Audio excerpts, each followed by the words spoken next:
Hi, everybody. My name is John DePietro. And I'm Bob Zagami with the Camper Report Show.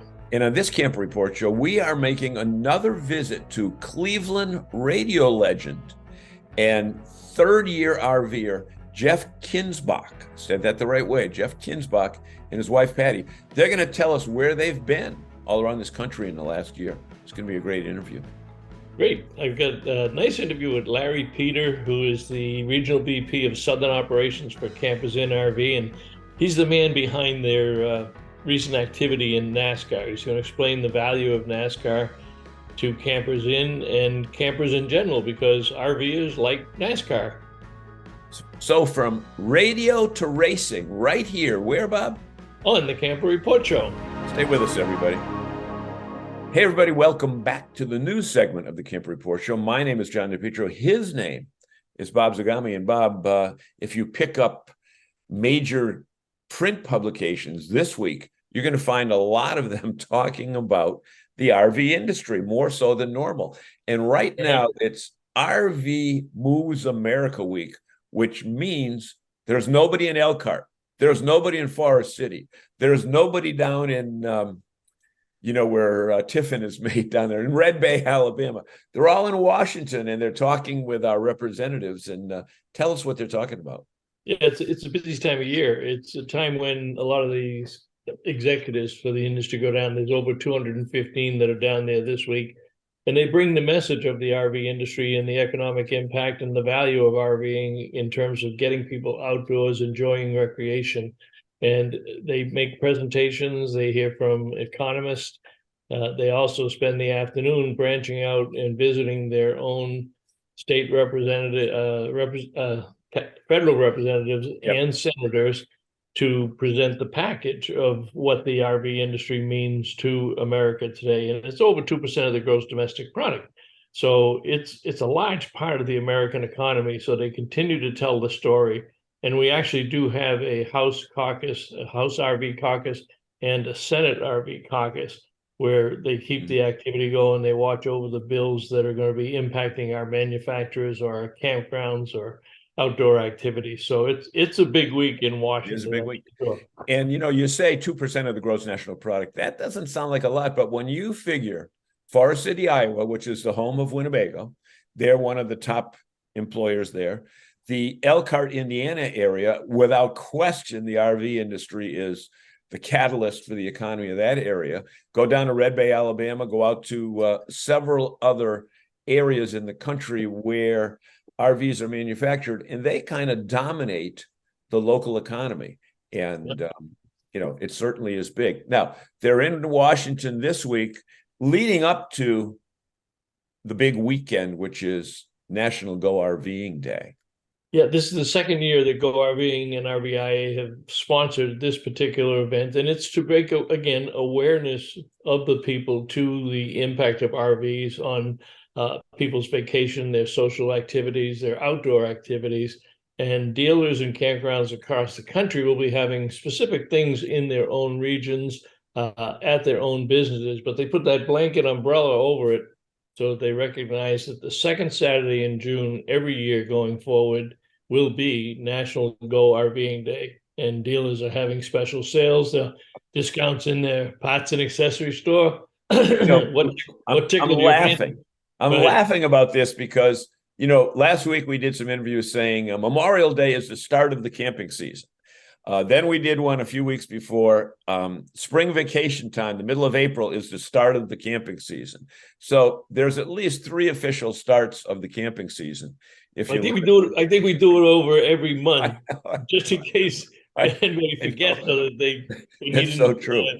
But you know what? To go camping. We laugh about that, but the beauty of RVing right now is with the advent of all of this new technology, such as solar, such as lithium-ion batteries, et cetera, you're not limited to the traditional April to October time period where the Northeast and especially the northern tier of the country is, because you've got people that camp year-round, with these very heavily insulated units as well. So every month is RVing month. That's what I That's what I think we should start with a new campaign. And Saturday, we post this on Friday.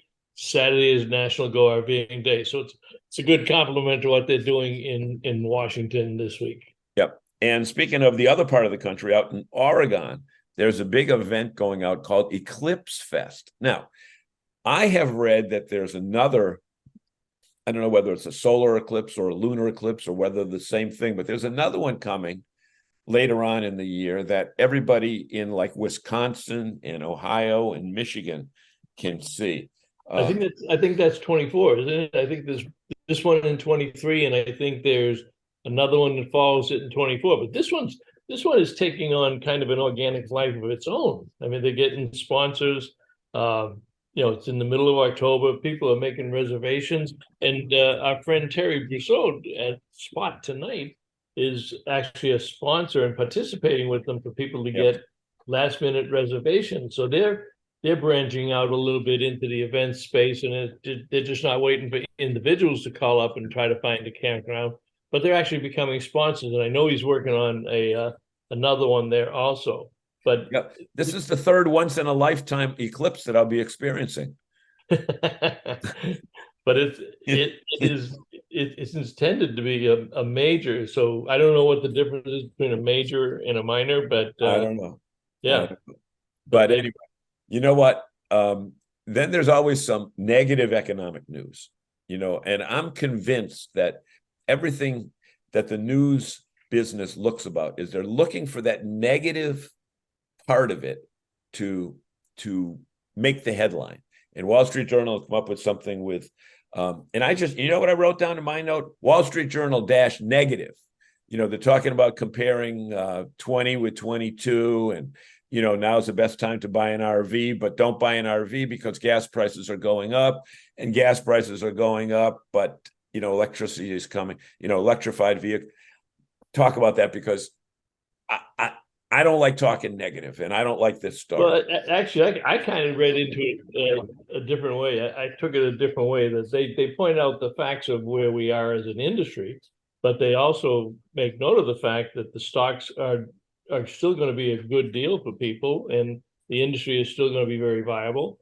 And the fact that it is a great time to buy, so it's kind of turned into the consumer's favor. I mean, some of the deals out there are incredible, and the fact of the matter is that it's still going to be probably the third best year on record. You have to take out 21 and 22. You really have to put, just COVID behind it. And that's a difficult thing for consumers, a difficult thing even for the dealers and the manufacturers, because they got blinded by the euphoria of whatever they made in the factory got shipped to the dealer, got sold to the customer the next day. And if you just look at those charts, okay, the graphs and stuff like that, and you look at 19, 20, and then you look at 21 and 20, right. Okay, those are false. They're not false numbers, but they were created by a once in a lifetime situation called COVID. Hopefully it's a once in a lifetime. Right. So anything that is 24 or 25 that you compare with 21 and 22, it's going to look like it's negative, but those numbers are actually higher than they were in 18 and 19. So you can read everything you want, but unless you know what the circumstances were behind the creation of those numbers, it's not fair to say it dropped 20%. Yeah, 20% off a number that was 200% higher than the year before. Right. What was it? It's kind of like our government telling you they're saving money with this new bill. So but basically, instead of $10 billion more on taxes, it'll only be $8 billion, but they saved you $2 billion.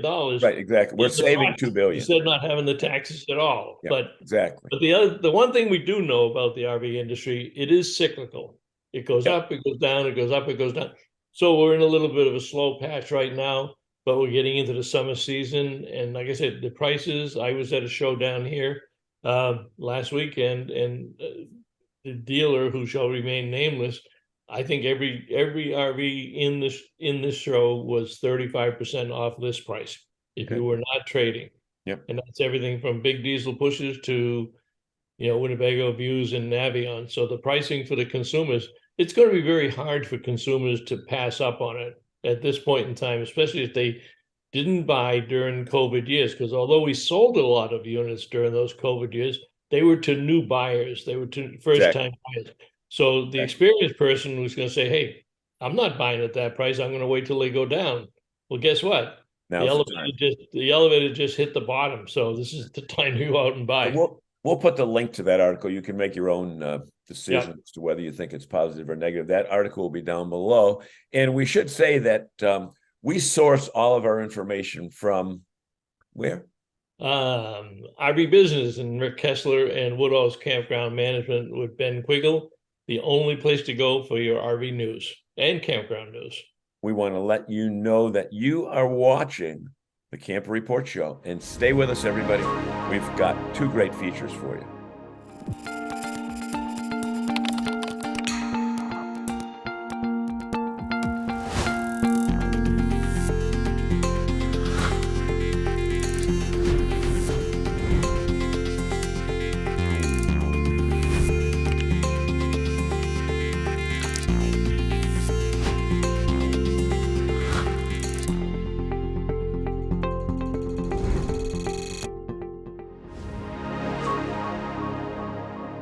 Hey, everybody, welcome back to the Camper Report Show. My name is John DePietro, and this is the fun part of the show. My funnest part of doing these shows is talking to interesting people you meet on the road.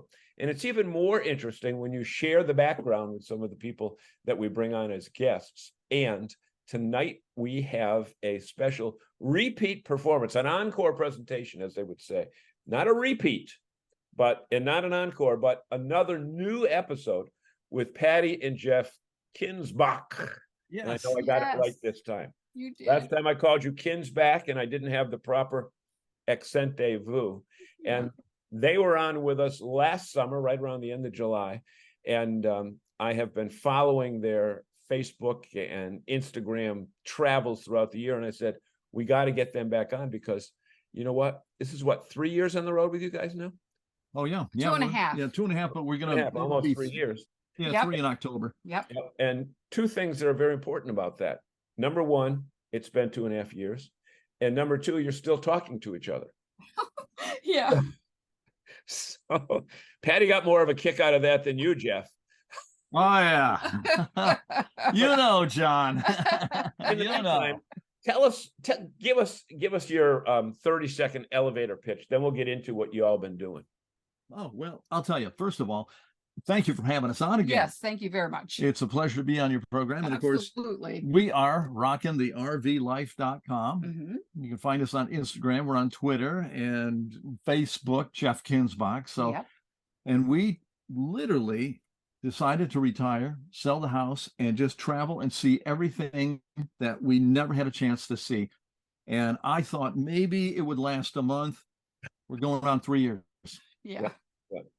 Well, the interesting part when I looked at the old tape, it said that you really began kind of tenting more so than camping. What didn't you have to go to California to see your daughter or with your daughter, something like that? And yep, and I did tenting with her. We camped, and her and I did it in a tent. She set it all up, and so that's how I started. But I'd be in the campgrounds and see the RVs, and it's like, wait a minute, I want that someday. And I know when he retires, that's what I want to do. So you came to him and said, this is what I want to do. And your response was surprisingly positive, right? I said, what? Yeah, because I said, you know what? I have an idea. Let's sell the house. Let's, get rid of everything, sell the house, buy an RV, and just take off and live on the road. And he just, I was like, it took him a while to come around and to kind of to get it, to accept it. But he finally agreed. Yeah. Well, the interesting part, again, going back to that radio career, Jeff, you're in are you in a country star now? Yep. Yes, Newmar. Newmar Country Star. Okay. Did you ever work at a country station? No, I didn't, but one of my best friends did. Okay. But now you're a country star. Right. Yes, exactly. Right. But as I look around, and we're taping this at 5:00 Eastern time, right? You're in the East Coast, Yes. Eastern time zone. It's bright outside. And I remember that unit is having a lot of windows in it. Yeah, Mhm. it does. In the windshield and et cetera. And consider the fact that you spent the vast majority of your career in a room with rugs on the wall, rugs on the ceiling, rubber, foam cushions everywhere. Yeah. No windows. Yeah. No windows. This has got Yeah. to be a total change of venue for you. Oh, it is. It's amazing. I still run outside every chance I get and just go, hallelujah.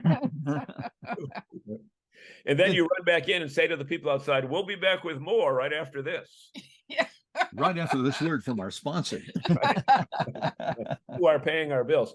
Yeah. Patty, what has been the, again, let's just look at the last year. What's been the most exciting thing that you did? And tell us where you went to, because I believe that you all were in New England. We Yes. were in New England Yeah. and we went to Nova Scotia. Mhm. It was so much fun because we put this RV on the cat ferry. in Oh, Bar you got on Harbor. the cat. Oh. Yes. And that was just Yeah, you got to back it up. so much fun. Yeah. That was such an adventure. We just had so much fun going to Nova Scotia, exploring that. But I tell you what, the mosquitoes were big. It was You know what's great? New England was fantastic. Oh, New England was beautiful. We but went up but the I love coast. Nova Scotia. Don't get me wrong. Oh, though. yeah. I love Nova Scotia. We spent about 2 weeks there. Yeah. Yeah. It was and, fantastic. we checked it all out and it was beautiful. Absolutely beautiful. Yeah. Jeff, you agree with that? Oh, yeah, definitely. Yeah, it was fantastic. Yeah. Did you go along the Maine coast on Route 1 up to Bar Harbor, as my Yeah, wife? we did. We actually started in Plymouth and we stayed at a great place in Plymouth. What was it? The Pinewood Lodge. Oh yeah. With Yep. huge, very, very wooded. Right? Yeah. Yes. Very wood, like gigantic pine trees. Oh yeah. And the fire pits The are just fire huge pits are stones. awesome. Yeah. Beautiful. Huge rocks. Yeah. Yeah. Beautiful place. So we Yeah. stayed there. Then it was Gloucester and if I'm not mistaken, Rockport. Yep, right And- next door to each other. And Yeah. that was fantastic. We found the lighthouse, which is kind of hard to find, and walked out on that rock jetty all the way into the harbor practically to that other little lighthouse. That was fantastic. Mhm. And the seafood, oh my Oh gosh. yeah. Well, you know what? You spent most of your career in Cleveland, am I right? Right. Right. So the seafood you get, if it came off Lake Erie, it probably had more carcinogens in it than. Yeah. Well, I'll tell you, I can tell you exactly what the temperature is because of the mercury in my body. You glow, right? You glow. Yeah. But the funny thing is, when you get people from the Midwest that come out east, in summertime or in the fall when it's absolutely fantastic, they remember it.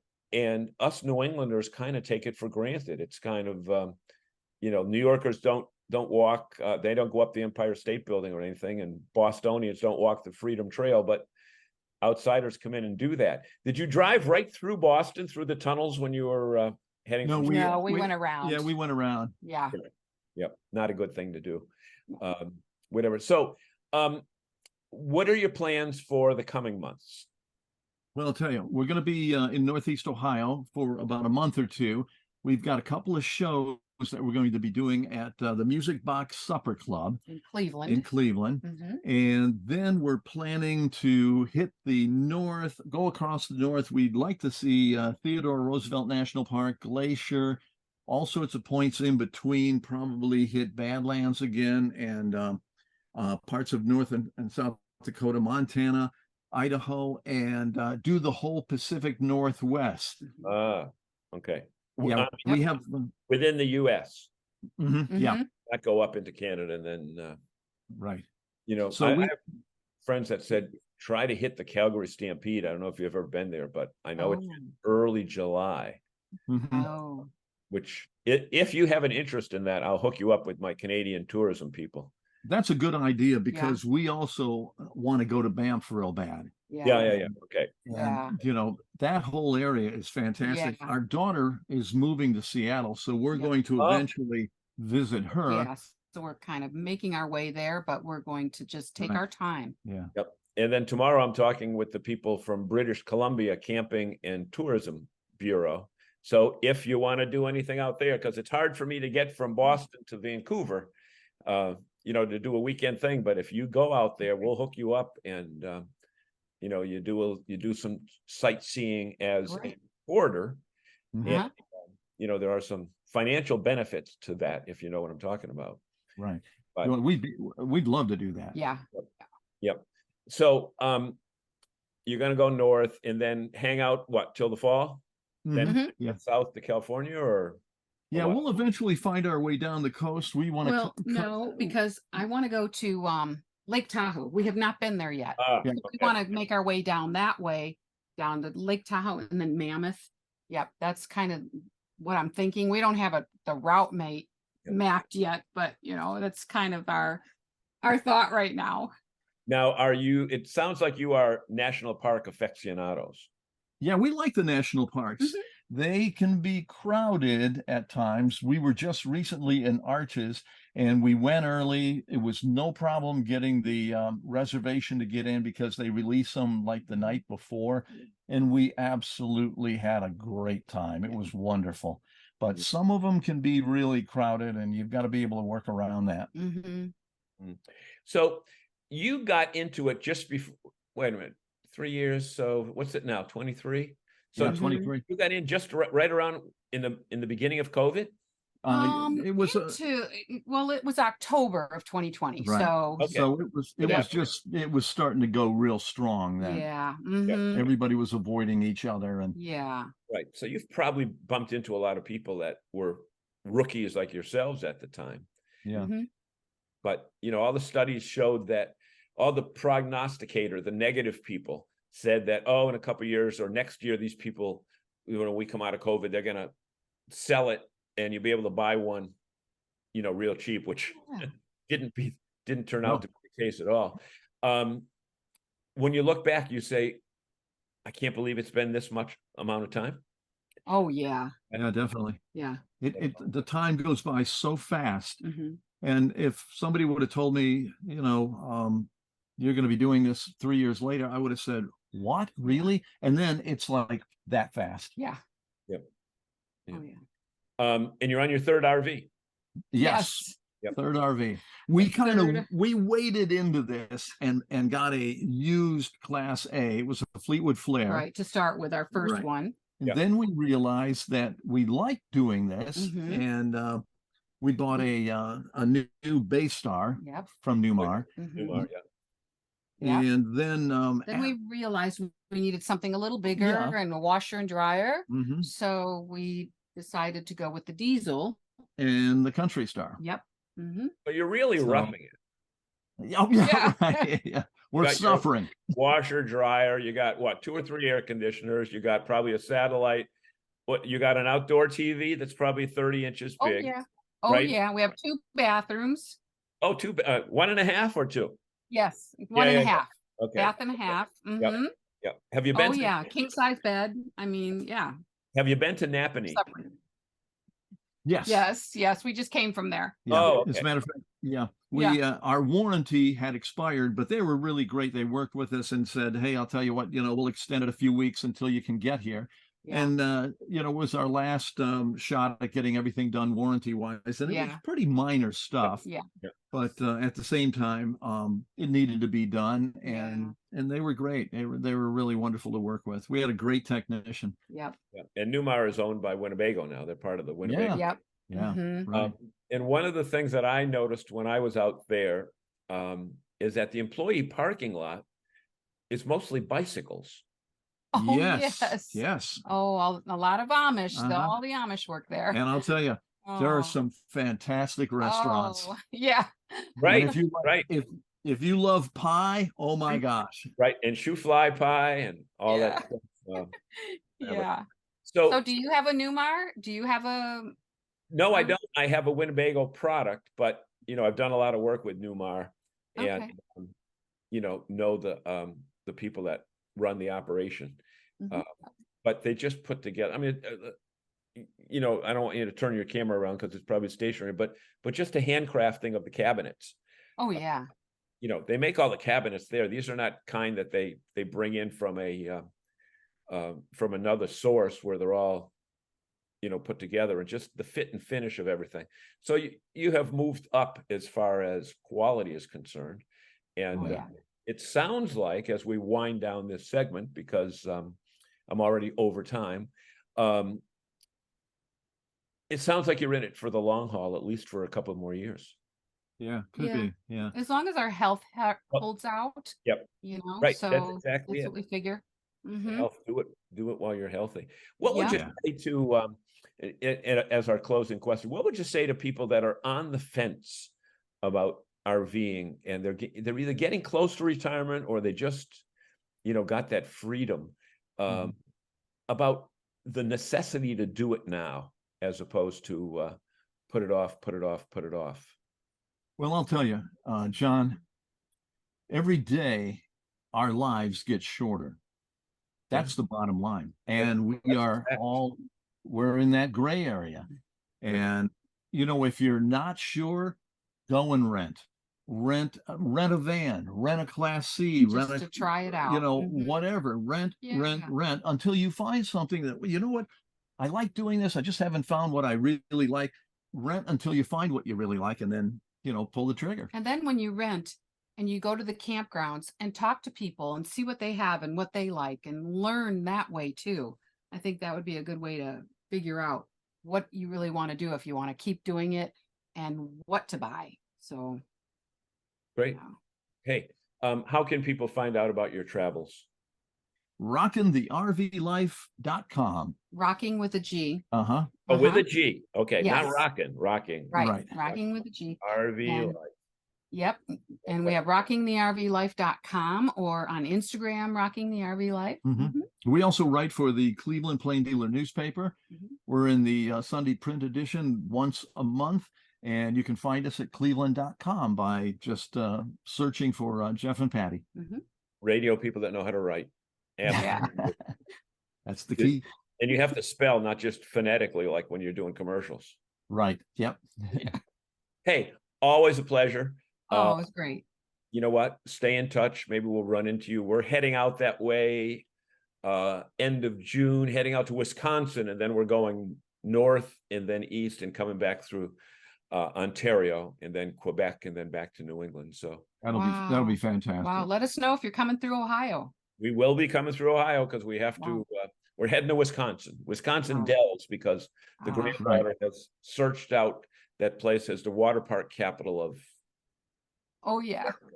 So anyway, hey, Sounds good. our guests have been Jeff and Patty Kinsbach, rockingthervlife.com. This is the Camper Report Show. Stay with us, everybody. A lot more coming up. Mike here from RV Blogger. Don't waste hundreds of dollars on an external GPS for your RV. All you need to do is download the RV Life app right onto your phone. This app is so cool. It has RV GPS built right into it. So you can load all the specific measurements and weights for your RV. It'll give you directions safe for your RV to follow. And by the way, if you have RV Trip Wizard, directions for your trips upload into this GPS automatically. All right, welcome back, everybody, to the Camper Report Show. And my guest this morning is Larry Peter, Regional Vice President of Southern Operations for Campers in RV. And Larry, I was intrigued with your recent involvement with NASCAR. We know many campers are NASCAR fans. We know there's always a lot of RVs at the racetracks. Tell us a little bit about your involvement. And I understand you're the man heading up the program. And tell our fans what you're doing at NASCAR. Yeah, good morning, Bob. Thanks for having us. Yeah, look, NASCAR's fun. And NASCAR is RVing. It's as simple as, you tailgate at a football game for 3 or 4 hours. You tailgate at a NASCAR race for 4 or 5 days. So how do you do that? You do that in an RV. So yeah, NASCAR has been a blessing to us. We're happy to be a part of it now. The synergy just match well, with our core values here of teamwork and continuous improvement. It matches well to NASCAR as a whole. It matches well to the individual teams and the team owners. Anybody knows anything about NASCAR, you can't win a race without a pit stop. That's teamwork at its finest. So anybody knows anything about selling RVs or running RV dealerships know that it takes a village. That is a great point, Larry.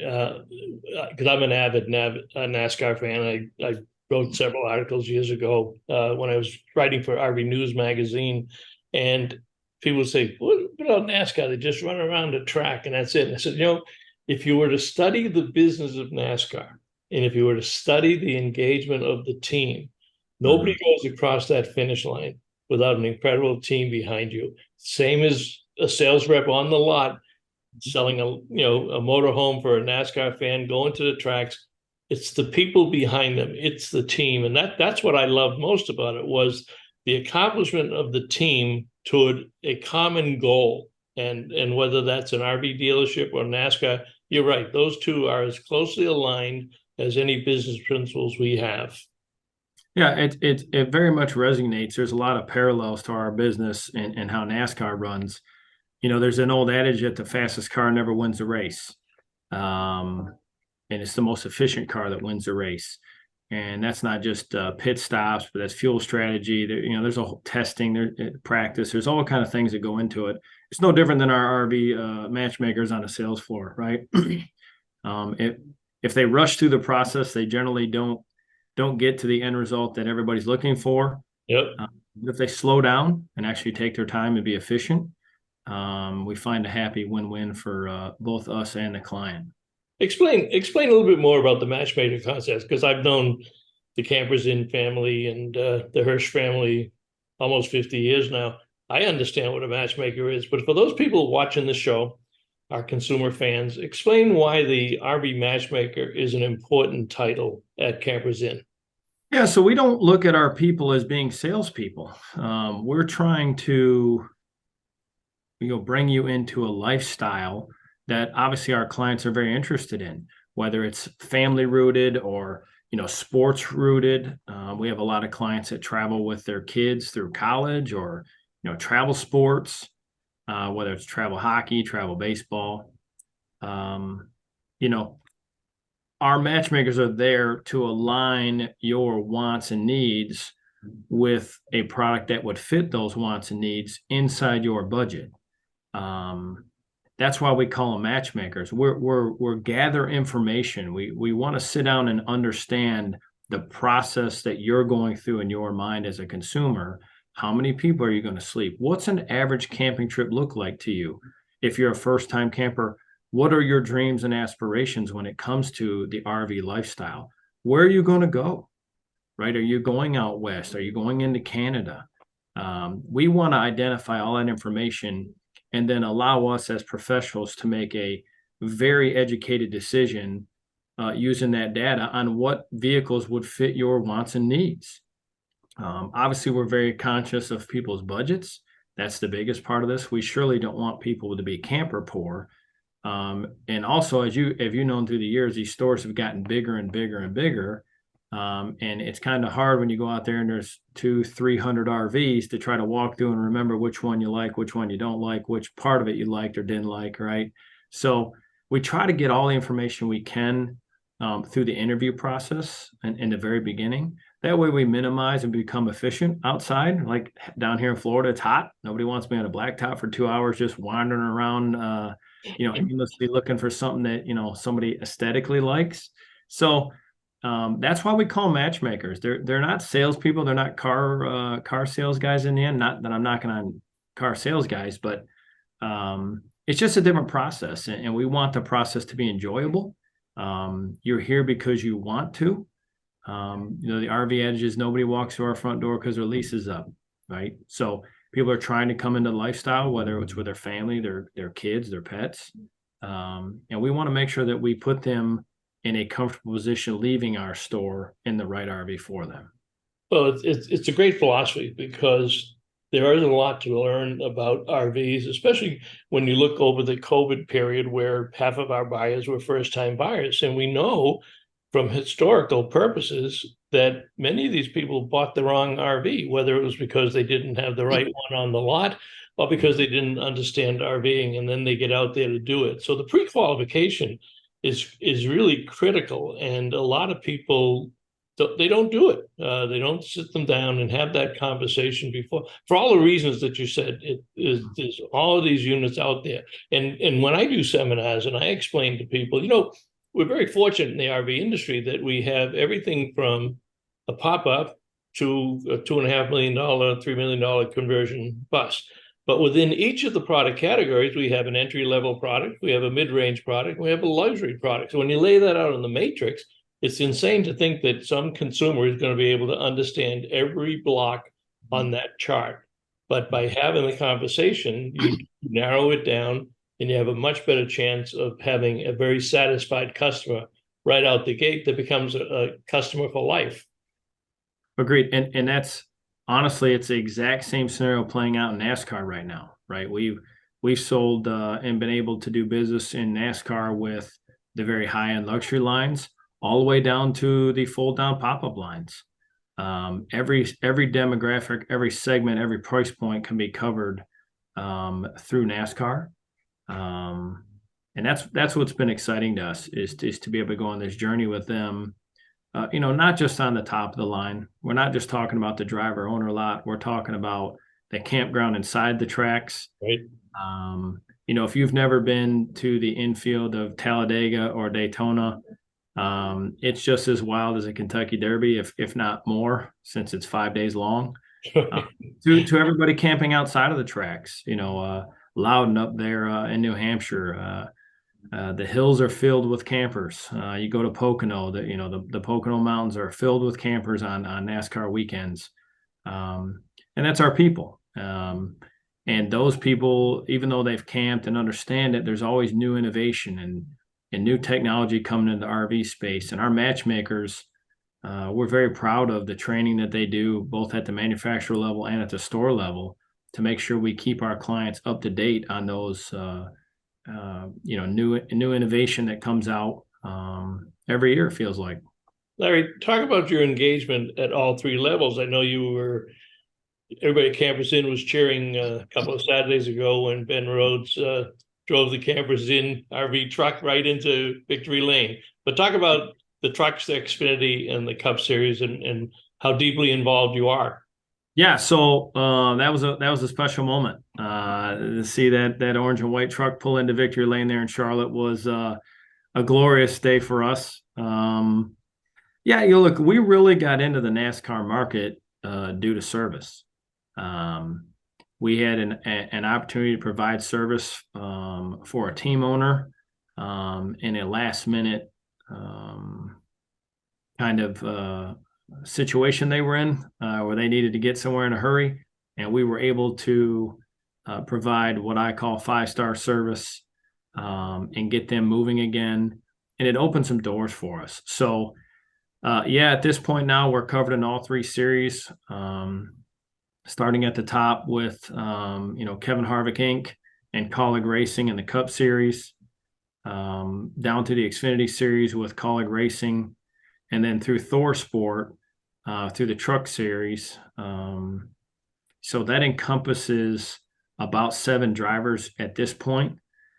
We've had some pretty good meetings already this year. We're going to have some exciting news for 24 and 25 going forward. Kevin Harvick has been a huge brand ambassador from us from day one. That was really the first PSA deal that we got involved in, was with Kevin Harvick. What a great brand ambassador he's been. Absolutely. A champion of the sport, one of the biggest names in the sport, and one of the best people you'll ever sit down and have a conversation with. So we're sad to see him retire, but happy for him. We are involved on the karting level, and now the Legends car with his son Keelan. If any of the race fans been following Keelan Harvick, he's won everything you can win at 9, 10, and 11, including all his races over in Italy. He was in Italy most of last year racing as a 10, 11-year-old, winning in the kart series in Italy. So it's always fun to see Campers Inn stuff in Italy. I'll say. And now he's back, in the stateside here. I believe he still has some more stuff running in Italy this year as well. But, it it won't be long before Keelan's in an ARCA car, and we'll be along for the ride with Keelan as well. They're just great brand ambassadors. You know, we really enjoy taking clients and employees to the track, letting them meet and have some time with the drivers, and try to get them to understand the sport a little bit more. Because yes, Bob, you're right. It's not just a bunch of guys going as fast as they can, turning left. Well, you know, we talked about it earlier, but the brand loyalty, and I'm sure that was part of the decision. Absolutely. It's absolutely incredible. You know, we can watch football, we can watch baseball, and you might know the player and you might know of their capabilities. But the way that NASCAR ties brand loyalty and the drivers and the way the fans adapt to it, talk about that a little, because I'm sure it came into the decision-making process for Campers Inn. Yeah, absolutely. I mean, it's no surprise. NASCAR has the highest ROI of any professional sport in the United States. People are, you know, NASCAR fans are rabid. I often tell a joke of when I was a young man driving past Lowe's to get to Home Depot because my driver raced for Home Depot. There's people that only drink Coke because of a certain driver. There's people that only drink Pepsi because of a certain driver. DeWalt Tools is another big one, right? There was a tool war forever in NASCAR. So, yeah, I mean, one of the biggest things is NASCAR fans are very, very brand loyal and specific. So for us, it's really a no-brainer. And obviously seeing that Campers Inn truck pull into Victory Lane in Charlotte was a great moment for us as a company. You know, Jeff and Ben were very proud at that moment, but it really parlayed into our work on Monday as well. It's great to get feedback from clients saying, hey, we love seeing your truck in Victory Lane. We'll see you on Monday for our new RV. So NASCAR, when I started watching as a little kid, Bob, used to be, you know, win on Sunday, buy on Monday. Buy on Monday, right. Big three. So we're trying to parlay that into, you know, win on Friday, Saturday, or Sunday now that we got them all cleared. Buy on Monday, Tuesday, and Wednesday. Yeah, buy all week. You can do that. All right. Our guest this morning is Larry Peter, Regional VP of Southern Operations for Campers Inn RV, and talking to us a little about the relationship between Campers Inn RV and NASCAR, which we love to see on TV. Any closing statements for our fans? A little bit about Campers Inn, about your operations, or if you want to make that announcement for 2024, Larry, today, I'll be happy to have you do it on the show. Well, you know, there's certain things you just have to tease. We'll have to come back and have that be on here again, Bob, when all that comes out. But yeah, look, I mean, in the end, we're 38 rooftops strong and growing. It's a wonderful time to be in the RV business. We are going through the, you know, what we call the COVID shakedown, which is, you know, all the people that settled for RVs during the COVID, now they're kind of figuring out what they like and don't like. So this is like the great trade-in period where people are trying to get back to the floor plan they like. So, you know, we always wish that business was better, but life is good. We're happy with the RV business right now. It's really helped us in the NASCAR space, and service has really been what's driving this. You know, our ability to provide timely 5-star service to our clients really allowed us to get into NASCAR. Yep. Well, I'm one of the older guys in the industry, and I had the pleasure of watching Campers Inn grow from their very first operation in Acton, Mass, when I lived in Stowe, Mass, and couldn't spell RV, never mind make a living at it. And Art and Fran at that one single location. And remember when Jeff talked Art into letting them go up to Nashua and open it up, and look at what Jeff and Ben and the entire team, because just as your NASCAR relationship, if you don't have that team behind you, you're not going to get the victory lane. And pleasure having you on the show this morning, Larry. Let's stay in touch, and we will catch up to you down the road. Sounds good, Bob. Thanks for the time. Thank you.